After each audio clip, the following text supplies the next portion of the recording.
Hi guys, welcome back to the Lightroom. I'm so happy to be saying this to you guys. It's my birthday and it's a great day to come back on YouTube.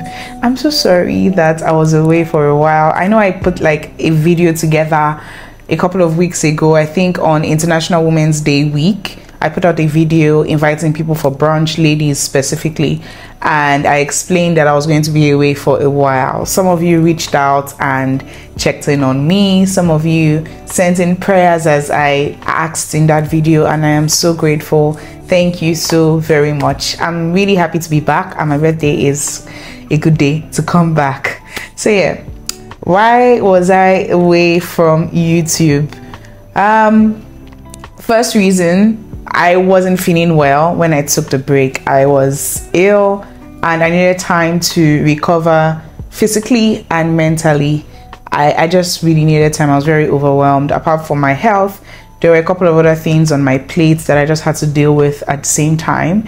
So it was just wise for me to take a step back in that period. But I'm grateful for health, I'm grateful for strength, I'm grateful to be back to your screens once again. So thank you for your patience while I was away.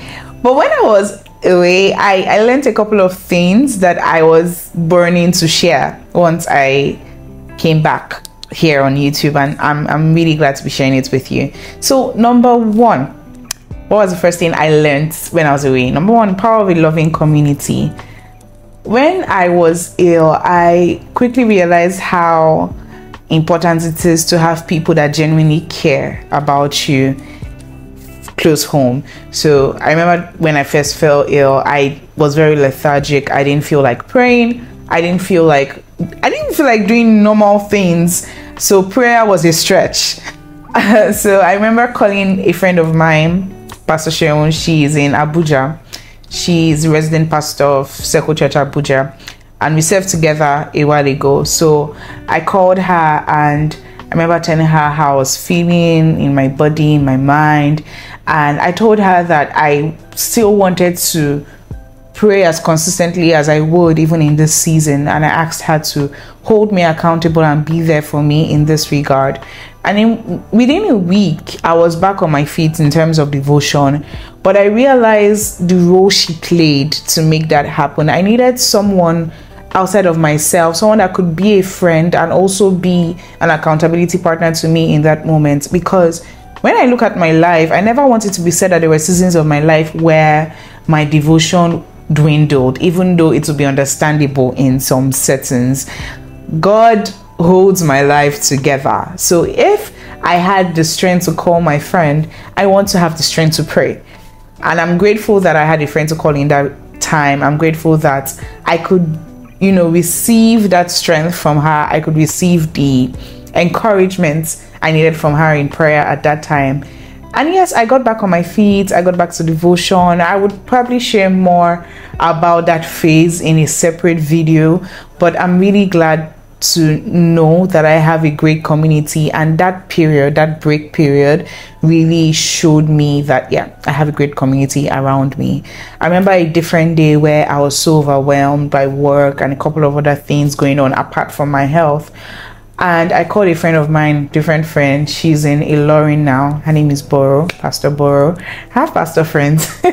So I called Pastor Boro and I was just on the call. I mean, when I called her, I was genuinely calling to hear her voice. It had been a while and I just wanted to check up on her. And I just heard her voice and I just lost it. I started crying. I think I was wailing silently on the phone. When I cry, I'm still a fine girl. But I was crying a lot on the call and I was just telling her what was going on. And for the rest of the call, she just listened to me. She consoled me. She prayed with me on the call and encouraged me on that call. And I don't know how to describe this to you, but having friends that can be there for you even miles apart is such a gift. When I was living in Dubai, I had friends in Lagos. Most of my friends were in Lagos. And to see them come through for me in difficult moments, in times where I was just tired of being in a new country and trying to adjust to life there, because trust me, life there was more expensive. It was more settled, more controlled but more expensive. So it's just a blessing anytime and anywhere to have friends that genuinely care. I was having a conversation with one of my few male friends a couple of days ago, and I ended the conversation telling him that genuine friends at this stage of my life is such a gift. Being a pastor, doing several things at the same time, and just having a group of people that would always be there for you, no matter how far you go in life, no matter how hard things get for you, knowing that there are people that you can fall back on, people that you can genuinely be yourself around, people that you can tell, I am going through ABCD, and you don't expect them to put you on a pedestal. Or why should you be going through this? Why should you be sick? Why should you be, all those weird questions. It was just a gift for me, realizing that I have a great community around me, and I was deeply grateful for it. Another reason, or another thing rather, that I learned when I took a break was I have a need to be nurtured. Like, everyone has a need to be nurtured that should not be denied. And I'll give you an example. So for me, and in relationships that I have built over the years, I am more comfortable being on the giving end. I'm more comfortable being the friend that would call you and be there for you. More comfortable being the one that would remember, special occasions, get you a gift, give you a word of encouragement, and all those things. I am happy to do it. And sometimes it feels weird for me to be on the receiving end of that kind of love. But when I was at my wit's end in this period, my body was acting anyhow. My mind needed a break. It was just so relieving to be able to be nurtured, like not have to give what I did not have in that moment. I remember one day, I cried a lot too.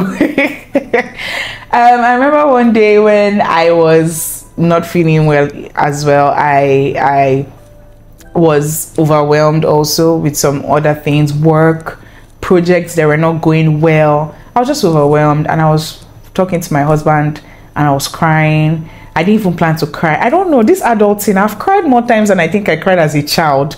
I don't know, they not tell me that I was part of the package. When I became an adult, I just thought that now I have the freedom to go where I want to go, when I want to go there. I don't know that all these things were part of the package.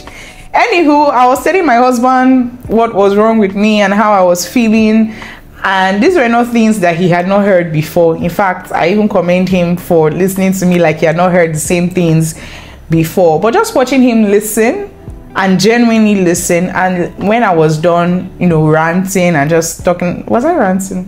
When I was done narrating my ordeal, he asked if we could go out somewhere, just somewhere that was not the house, somewhere I could get fresh air and just relax. And for me, that was golden, because if you guys have been following this channel long enough, you know that we moved from Dubai down to Nigeria without saying much. You already know that that's an entire lifestyle change.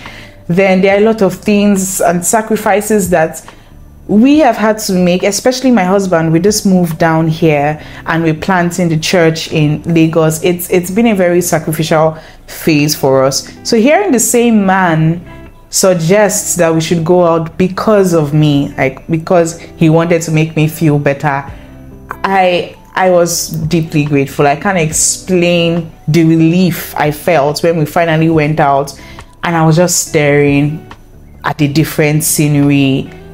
We had food I didn't have to cook. Like, it was different to receive that kind of nurturing, to receive that kind of care.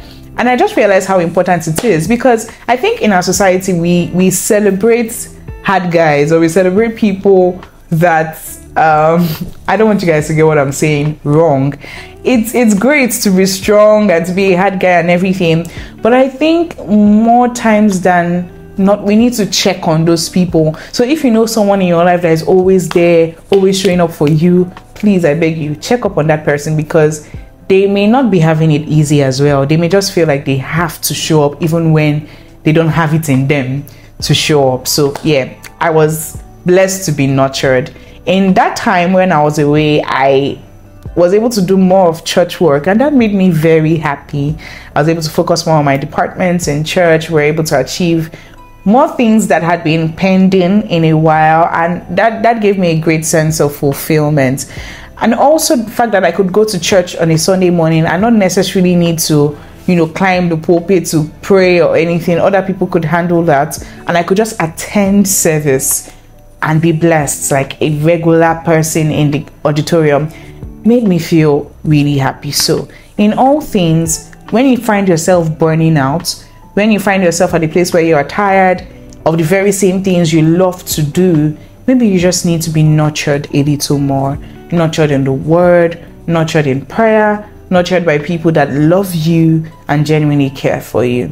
Speaking of that, when I was praying a couple of weeks ago now, I told the Lord that, Lord, I want to wait at your feet more than I wait tables. And I'll give you a scenario. In Acts 7, people were appointed to ease the work of the apostles and to serve the church, which is a noble thing, and I know that. But I had found myself in a situation where there were so many avenues in my life where I could be actively doing something. So being in a phase of my life where I couldn't do much because I wasn't feeling well, I just had to sit and first of all realize that my worth doesn't come from the things I can do in a time. It doesn't come from how many videos I can churn out.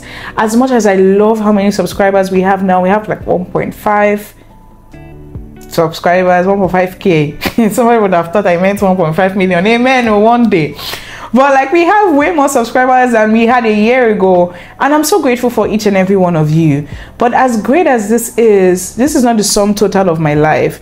Knowing that the fact that I am God's child trumps all that is golden, and it's something I always want to remember. So I was talking to the Lord the other day. I said, Lord, I want to be more comfortable sitting at your feet than I am running around doing 1,000 other things, than I am, mounting the pulpit to take a prayer or even give the word, or going somewhere to teach, or, releasing videos and podcasts and being online. I want to be known to be by your feet more than I am waiting tables. Like, if there could be a graph of my life, let it be that I spent more time in your presence, more time in your word, more time in prayer than I spent in public or in service, glamorous or not.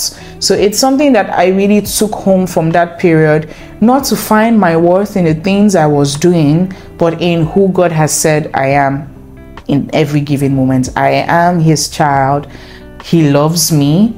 I am precious to him, whether I am busy or not, whether I am productive or not. And that was a very great lesson for me to take in at that point. The last thing I learned, which I definitely would do in a separate video altogether, probably my next video, was the art of gratitude. I learned that gratitude doesn't have to be just little pockets of your life. One thing that I've noticed that we do a lot, even in church settings, maybe a prayer is led, and the person in prayer is saying, oh, let's pray for this, and everybody is praying, we are lifting up our voices, and everywhere is loud and booming with prayers of expectation. And this is great. If you know me, if you have been around me long enough, you know that when I'm in a place, I love to be around people that are praying and praying fervently.